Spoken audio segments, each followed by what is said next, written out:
Qual a diferença de uma aquarela finalizada e de um sketch? O sketch ele serve mais como um estudo, então ele vai ter ali algumas anotações, ele não tem aquele compromisso de ficar uma obra de arte no sentido de não é algo que eu vou vender, ou que eu vou comercializar, ou que eu vou expor, ou que eu vou fazer qualquer outra coisa. É um trabalho meu, é uma anotação minha, então o sketching ele vai ser sempre uma anotação minha.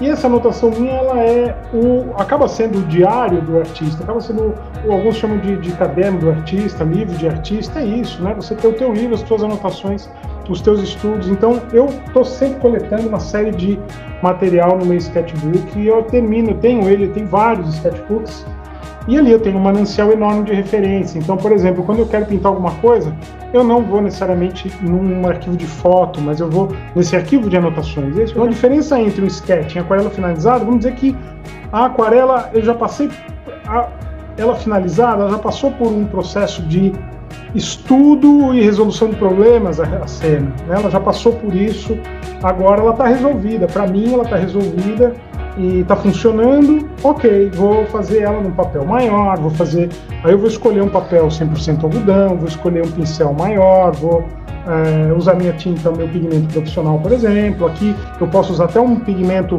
estudante, um pigmento mais simples para fazer esses estudos, não preciso usar um pigmento profissional, mesmo porque o pigmento profissional é mais caro. Então, eu vou trabalhar aqui, ó, né, depois no final. E é isso, gente, essa é a brincadeira.